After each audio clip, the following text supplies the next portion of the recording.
imagine having to compete for another country, knowing that since 1940, the Russians have occupied and destroyed every bit of hope. My goal was to make something that really showed how much of an impact basketball had on the culture and even in the independence movement, and how it was sort of intertwined with their culture for the whole century almost. Going into the Olympics, we were feeling pretty good. We practiced hard, we were well-conditioned, well-trained to get out there and play. We were definitely confident. We felt that we had a good team. We never played against Sabonis, but we'd heard about this guy so long that he should have been over into the NBA. But I guess, they wouldn't let him come. They built this, this Russian team to actually compete with the NBA, compete with all of the best players in the league. So they were fighting for something, and we were fighting for something.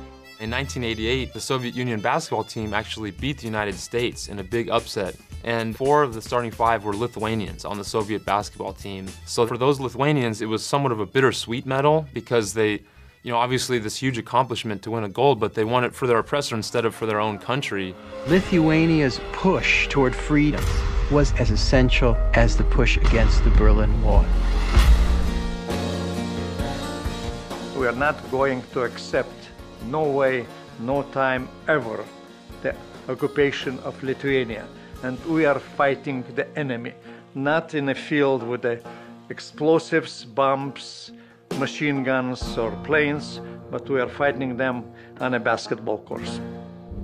The film tells a story about the journey of the 1992 Lithuanian Olympic basketball team, which was a very special group of athletes. The stars of that team were actually stars for the Soviet Union before the crumbling of the USSR and perestroika and glasnost. And then after that, Lithuania was free. They had all these great players, this tradition of basketball, but no country, no recognition from the IOC. All of a sudden, Lithuania is sitting there with their independence, a nation that's completely bankrupt. Šarūnas, as the most high-profile Lithuanian player in the NBA, he started making public about the plight of the Lithuanian Olympic basketball team. There was an article in the San Francisco Chronicle which outlined Šarūnas' story, and the Grateful Dead read that story, that this little country was trying to get to the Olympics and didn't have any money, and this one guy was trying to rally everyone together. The Grateful Dead were big basketball fans. Jerry's like, we're all about freedom and celebration. Basically, we want to help you guys.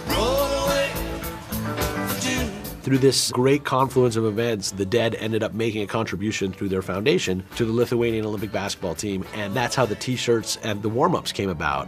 The rock and roll Grateful Dead team, and they're wearing tie-dye on the medal stand. It was one of the few priceless moments in sporting rock and roll history.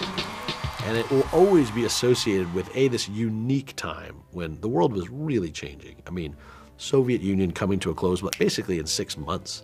A bloodless revolution almost, and with this great group of basketball players. The 1992 opening ceremony at Barcelona is one of the cosmic turning points of the 20th century. To finally be free and to be able to see your own flag raised at moments of triumph. The final game against Russia, live or die. The whole nation was watching. You have to destroy them. At any cost, you have to win.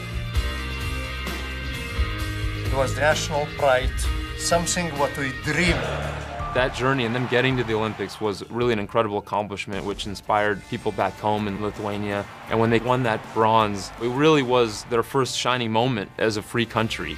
You're involved with something that's bigger than just sports, bigger than just rock and roll.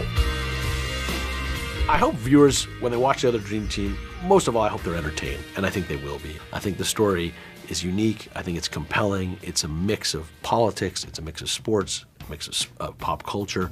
But kind of most importantly, it's a great window on the triumph of the human spirit. Freedom. Let's go. In Lithuania, it was a different kind of dream. It was the dream of a nation.